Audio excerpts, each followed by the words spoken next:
लालू तेजस्वी कान खोल, तेरे दरवाजे पर बज रहा ढोल। महागठबंधन के लिए दरवाजा खोल वरना खुल जाएगी तेरी माई समीकरण की पोल। जगह थी राबड़ी देवी का आवास, जहां लालू यादव भी मौजूद थे और बाहर इन नारों की गूंज थी। नारा लगाने वाले थे नसरुद्दीन ओवैसी की बिहार में सियासी कमांडर अख्तरुल ईमान और उनके कार्यकर्ता। न राबड़ी देवी के बंगले का दरवाजा खुला और न लालू तेजस्वी के कान खुले। आरजेडी के दरवाजे ओवैसी के लिए आज भी बंद हैं।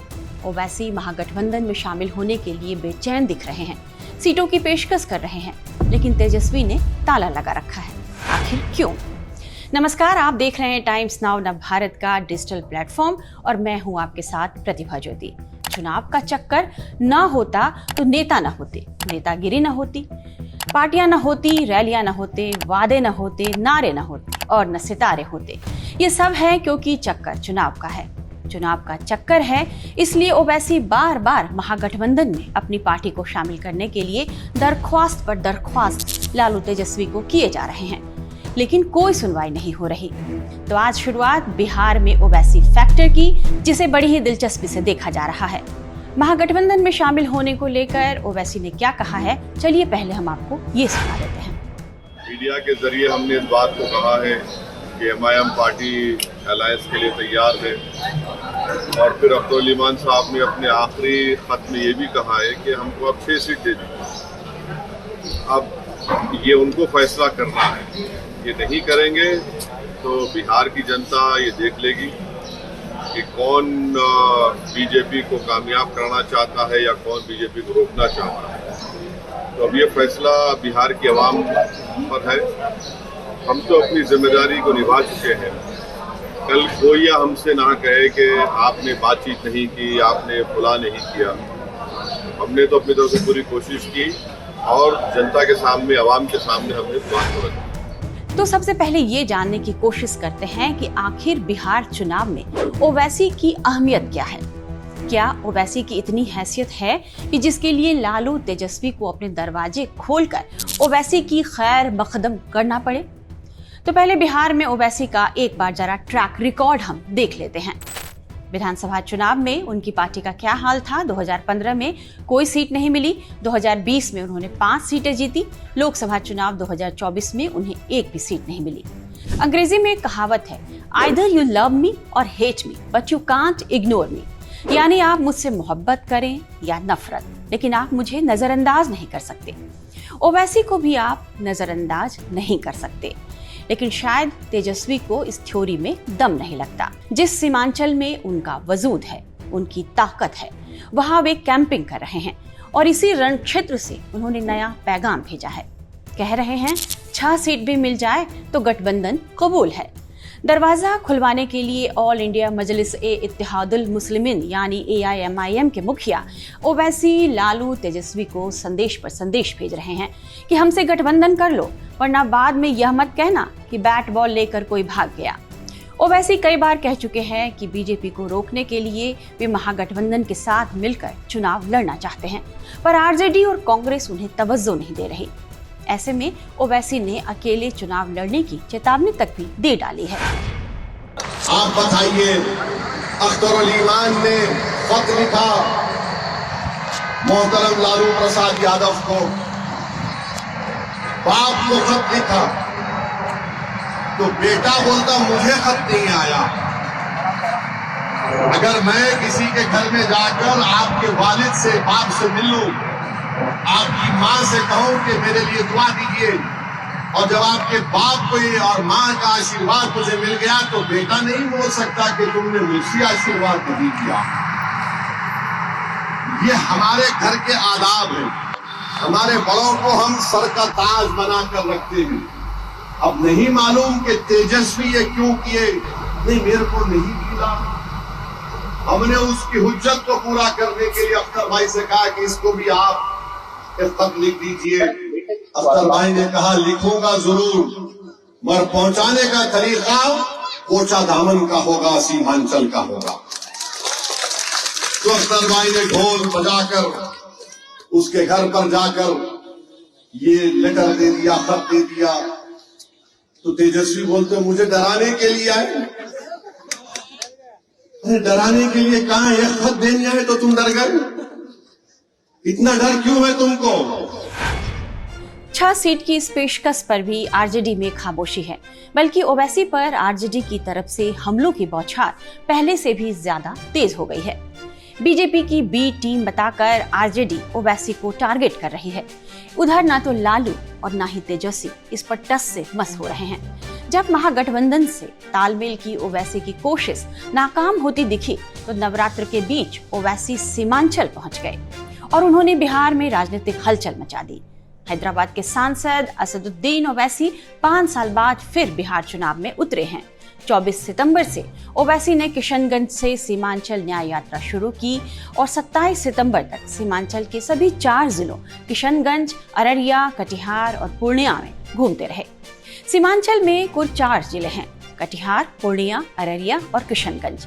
इन चारों जिलों को मिलाकर कुल 24 विधानसभा सीटें आती हैं। 2011 की जनगणना के मुताबिक किशनगंज में 68%, अररिया में 43%, कटिहार में 45% और पूर्णिया में 39% मुस्लिम आबादी है। यानी इन जिलों की सीट पर मुस्लिम वोटर्स हार जीत में अहम भूमिका निभाते हैं। इसलिए ओवैसी ने 2020 के चुनाव में सीमांचल को अपनी राजनीतिक प्रयोगशाला बना ली और वे इसमें सफल भी रहे। 2020 के चुनाव में ओवैसी 5 सीटें जीत गए और राजद को उन्होंने बहुत नुकसान पहुंचाया। राजद के लिए यह नुकसान कितना बड़ा था, इसे आप इस बात से समझ सकते हैं कि पूरे सीमांचल में आरजेडी को महज 1 सीट मिली, जबकि सीमांचल में विधानसभा की 24 सीटें हैं, लेकिन उनके 4 विधायक बाद में आरजेडी में शामिल हो गए थे।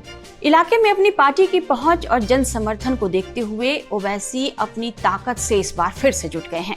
इस बार पार्टी सीमांचल और अन्य क्षेत्रों में अपना विस्तार करना चाहती है और इसलिए पिछले 2020 के विधानसभा चुनाव की तुलना में वे अधिक सीटों पर चुनाव लड़ना चाहते हैं।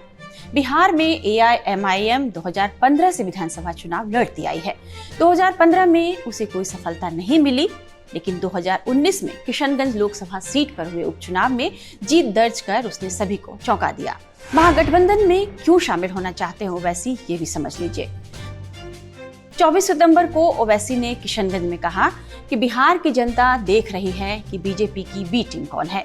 अख्तरुल इमान ने तेजस्वी यादव को पत्र लिखा, मीडिया के जरिए पैगाम भेजा। सिर्फ 6 सीटों की मांग थी, लेकिन कोई जवाब नहीं आया। किशनगंज की सभा में ओवैसी ने कहा, हम अलायंस के लिए अब भी तैयार हैं, अगर नहीं होगा तो अकेले लड़ेंगे, मजबूती से लड़ेंगे। यानी ओवैसी लास्ट मोमेंट तक महागठबंधन में शामिल होने के लिए बेकरार दिख रहे हैं। सवाल है कि आखिर तेजस्वी से हाथ मिलाने के लिए वे क्यों बेचैन हैं और एमआई फैक्टर की राजनीति करने वाले तेजस्वी यादव को आखिर ओवैसी से परहेज क्यों है। पिछले चुनाव में तो ओवैसी अकेले ही राज्य में लड़े थे, 5 सीटें भी जीत ली। एआईएमआईएम ने पिछले चुनाव में 20 सीटों पर चुनाव लड़ा, जिसमें से 14 सीटें सीमांचल की थी। इस 14 में से 5 सीटों आमौर, बहादुरगंज, बायसी, जोकीहाट और कोचाधामन पर ओवैसी को जीत मिली। इन 5 सीटों पर 2015 में महागठबंधन का कब्जा था। 2020 के विधानसभा चुनाव में एआईएमआईएम ने 5 सीटें जीतकर वैसी ही सनसनी मचाई थी जैसे 2022 में गुजरात चुनाव में आम आदमी पार्टी ने। दरअसल 2020 के विधानसभा चुनाव में आरजेडी ने चुनाव में ओवैसी को कम आंका और उनकी यह चूक सीट नुकसान के रूप में सामने आई। 2015 तक सीमांचल में कांग्रेस और लालू यादव की पार्टी आरजेडी का दबदबा था। 2015 विधानसभा चुनाव में महागठबंधन यानी नीतीश भी तब साथ थे। उस समय आरजेडी और कांग्रेस ने 24 में से 19 सीटों पर जीत दर्ज की। 2020 विधानसभा चुनाव में ओवैसी को इग्नोर करना आरजेडी कांग्रेस को भारी पड़ गया। महागठबंधन 24 में से 7 सीटों पर सिमट गई। दरअसल आरजेडी और कांग्रेस का मुस्लिम आधार वोट है। ओवैसी की पहुंच भी इसी तबके के बीच है। बिहार जातीय जनगणना 2023 के मुताबिक राज्य की 13 करोड़ आबादी में से 2.31 करोड़ मतलब 17.7% मुस्लिम हैं। ओवैसी का कहना है कि अगर महागठबंधन साथ लड़े तो मुस्लिम वोटरों में बंटवारा नहीं होगा। हो सकता है कि ओवैसी को लग रहा हो कि इस बार गठबंधन में मिले बिना उन्हें सीट नहीं मिलेगी, इसलिए उनके पास एक चांस है इस गठबंधन में रह लें। दूसरी तरफ ओवैसी तेजस्वी राहुल को वे एक्सपोज भी करना चाहते हैं। ओवैसी को पता है कि वे महागठबंधन में शामिल नहीं किए जाएंगे, क्योंकि महागठबंधन में मुस्लिम वोटर्स का एक दावेदार और खड़ा हो जाएगा। यही बात ओवैसी मुस्लिम समुदाय के मन में भी डालना चाहते हैं। इसलिए वह बार बार दोहरा रहे हैं कि देखो, हम तो हाथ मिलाने को तैयार हैं, लेकिन ये लोग ही हमारा साथ नहीं चाहते। वे बार बार कह रहे हैं कि ये तुम्हारे बारे में नहीं सोचते, अपने बारे में सोचने वाले नेता हैं। सियासी जानकारों का मानना है कि ओवैसी महागठबंधन में शामिल करने की मांग करके एक तीर से दो निशाना साध रहे हैं और वे बीजेपी की बी टीम होने का टैग भी हटाने की कोशिश में हैं। ओवैसी की राजनीति के बारे में विपक्षी खेमे में ऐसी धारणा बनी हुई है कि वो मुस्लिम बहुल इलाकों में वोटों का बंटवारा कर देते हैं, जिसका सीधा फायदा बीजेपी को मिल जाता है। इसलिए विपक्षी पार्टियां उन्हें बीजेपी का बी टीम कहने लगी। ओवैसी चाहते होंगे कि वह महागठबंधन में शामिल हो जाएं। एक बार यह दाग धुल जाए तो उनके समर्थकों का अपने नेता पर भरोसा और पुख्ता हो जाएगा। अब समझते हैं कि तेजस्वी यादव को आखिर ओवैसी से परहेज क्यों है। सियासी जानकार मानते हैं कि असदुद्दीन ओवैसी की पार्टी AIMIM के महागठबंधन में शामिल होने की गुजारिश के साथ दलील तो वाजिब है, लेकिन पार्टी के ट्रैक रिकॉर्ड को देखते हुए तेजस्वी यादव पहले से ज्यादा सतर्क हैं।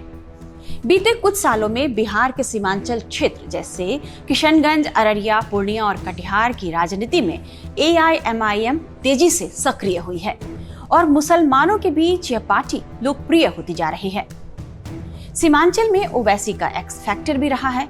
वह पहले CAA और NRC के मुद्दे पर क्षेत्र में कई रैलियां कर चुके हैं। मुसलमानों से जुड़े मुद्दों पर उन्होंने मुखरता दिखाई है और धीरे धीरे वह मुस्लिम मतदाताओं के बीच अपनी पैठ बनाने में सफल भी हुए हैं। तेजस्वी यादव को MY समीकरण की राजनीति विरासत में मिली है और ओवैसी भी उसी लाइन की कट्टर मुस्लिम राजनीति करते हैं। ऑपरेशन सिंदूर के दौरान ओवैसी का बिल्कुल नया ही तेवर सबको देखने को मिला। कट्टर मुस्लिम नेता से कट्टर राष्ट्रवादी नेता के रूप में देश के साथ साथ वे विदेशी दौरे पर भी गए। ओवैसी की एक जैसी छवि देखने को मिली। संभवतः इन्हीं वजहों से तेजस्वी यादव उनसे दूरी बनाकर चल रहे हैं। सियासी जानकार यह भी मानते हैं कि RJD नहीं चाहती कि मुस्लिम तबके से कोई बड़ा लीडर निकले। इसलिए ओवैसी अपने भाषणों में बार बार कह रहे हैं कि जब हर जाति का अपना नेता हो सकता है तो मुस्लिम समाज का क्यों नहीं हो सकता भला। सुनिए ओवैसी क्या कह रहे हैं। हमको अपनी लीडरशिप को बनाना है और जो लोग हम पर उंगलियां उठाते कि बिहार में अगर मुसलमानों की लीडरशिप बनेगी तो फुला हो जाएगा, नुकसान हो जाएगा। अरे बिहार की सियासत की तल्ख हकीकत ये है कि राजपूत है तो उसका नेता है, भूमियार है तो उसका नेता है, कुशवाहा कुर्मी है तो उसका नेता है, यादव है तो उसका नेता है, पासवान है तो उसका नेता है, मांझी है तो उसका नेता है। अगर किसी का नेता नहीं है तो 19% मुसलमानों का नेता नहीं है। मुझे बोलने दीजिए, इसकी जिम्मेदारी किसी हद तक हम पर भी आयद होती है। आज हम आपसे कहने आए हैं कि नेता आपको बनना है, ओवैसी को बनना नहीं है। ओवैसी की इस बात को लोग गंभीरता से लेने भी लगे हैं। सीमांचल में लालू यादव ने एक जमाने में तस्लीमुद्दीन को बड़ा नेता बनाया था। सीमांचल दरअसल परंपरागत रूप से RJD का ही गढ़ रहा है और एक समय यहाँ तस्लीमुद्दीन का प्रभाव बहुत मजबूत हुआ करता था। लेकिन उनके निधन के बाद RJD का दबदबा धीरे धीरे यहाँ कमजोर पड़ता गया। RJD को आज भी उनकी कमी खलती है। RJD के नेता के इस निधन से राजनीतिक जमीन जो खाली हुई उसे AIMIM ने हड़प लिया। हो सकता है कि तेजस्वी यादव को डर है कि अगर सीमांचल में ओवैसी और उनकी पार्टी ने पांव जमा लिए तो RJD को भला कौन पूछेगा। तेजस्वी और राहुल की ओवैसी से दूरी बनाने की एक और बड़ी वजह समझी जा रही है। अगर ओवैसी महागठबंधन में शामिल होते हैं तो बीजेपी बिहार चुनाव को हिंदू मुस्लिम के पिच पर ले जाने में कामयाब हो सकती है। महागठबंधन कभी नहीं चाहेगा कि इस चुनाव में ऐसी नौबत आए। कुछ दिनों पहले एक चैनल से बातचीत में तेजस्वी यादव ने कहा, अख्तरुल इमान हमारे दरवाजे खुलवाने के लिए नहीं आए थे, बल्कि धमकी देने आए थे, दोस्ती करने नहीं आए थे। हम यहाँ दरवाजा खोलेंगे तो क्या हमारे लिए हैदराबाद में दरवाजा खुलेगा? ये बिहार से लड़ना चाहते हैं तो हम हैदराबाद में क्यों नहीं लड़ सकते? यानी तेजस्वी ये साफ कर रहे हैं कि भाई अपना अपना इलाका देखो और उनके इलाके में दखल न दो। वहीं ओवैसी का कहना है कि सीमांचल ही नहीं, अन्य क्षेत्रों में भी हम चुनाव लड़ सकते हैं। हमने अपनी बात रख दी है। अगर हम 20, 40 या उससे भी ज्यादा सीटों पर लड़े तो बाद में हमें दोष मत दीजिएगा। ओवैसी ने गेंद महागठबंधन के पिच पर डाल दी है। अब सोचना महागठबंधन को है। लालू तेजस्वी जानते हैं कि ओवैसी के अकेले लड़ने पर फिर एनडीए को फायदा होगा। 2020 के चुनाव नतीजे इस पक्ष को साफ भी कर चुके हैं। ओवैसी को अपनी राजनीति को सेक्युलर साबित करने के लिए तेजस्वी यादव और महागठबंधन की जरूरत पड़ रही है। लेकिन बिहार चुनाव में लालू तेजस्वी से उन्हें भाव नहीं मिल रहा। देखना होगा कि चुनाव आने तक यह मामला अब क्या मोड़ लेता है। आपको चक्कर चुनाव का यह एपिसोड कैसा लगा जरूर बताइएगा। अगले हफ्ते हम फिर लेकर आएंगे किसी बड़े नेता को, उनकी कहानी को, उनकी बयानों को, और सब बताएंगे कि ऐसा आखिर वे क्यों कर रहे हैं, क्योंकि सारा चक्कर चुनाव का है। तब तक के लिए बहुत बहुत धन्यवाद।